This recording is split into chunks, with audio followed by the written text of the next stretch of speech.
Cricketer Ravindra જાડેજાની હોટલમાં ચોરી થઈ છે। હોટલ જડ્ડૂસમાં ચોરી થઈ। કાલાવાડ રોડ પર આવેલી છે રવિન્દ્ર જાડેજાની હોટલ અને તેમાં ચોરી થઈ છે। હાલ તો પોલીસ આ બાબતને લઈને તપાસ કરી રહી છે।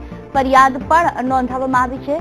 કેટલા શખ્સો દ્વારા ચોરી થઈ છે, શું કેવી રીતે ચોરી થઈ, કેટલું નુકસાન ગયું છે તેને લઈને પણ હાલ માહિતી મેળવવામાં આવી રહી છે। ઉપરાંત આસપાસના સીસીટીવી કેમેરા, હોટલના સીસીટીવી કેમેરાની પણ ચકાસણી કરવામાં આવી રહી છે।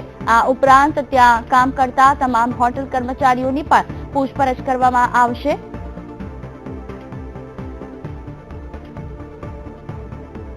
આ વિશે વધુ વાતચીત કરવા કેવલ દવે ફોન લાઈન પર। કેવલ, ખાસ વાત કરવામાં આવે રવિન્દ્ર જાડેજાની હોટલ જડ્ડૂસમાં ચોરી થઈ છે, કયા કારણોસર ચોરી થઈ છે, કોણ કોણ હતા, કોઈ માહિતી બહાર આવી છે પોલીસ તપાસમાં?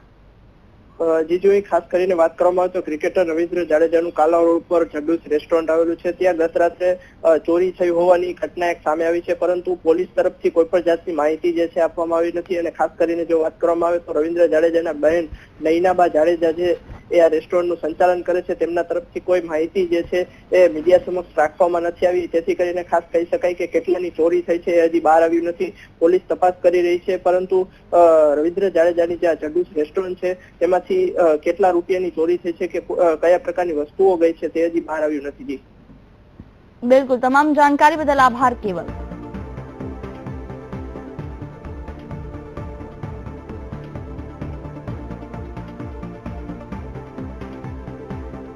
તો કાલાવાડ રોડ પર આવેલી છે હોટલ જડ્ડૂસ, જે રવિન્દ્ર જાડેજાની છે, જેનું સંચાલન તેમના બહેન દ્વારા કરવામાં આવી રહ્યું છે, તેમાં ચોરી થઈ છે।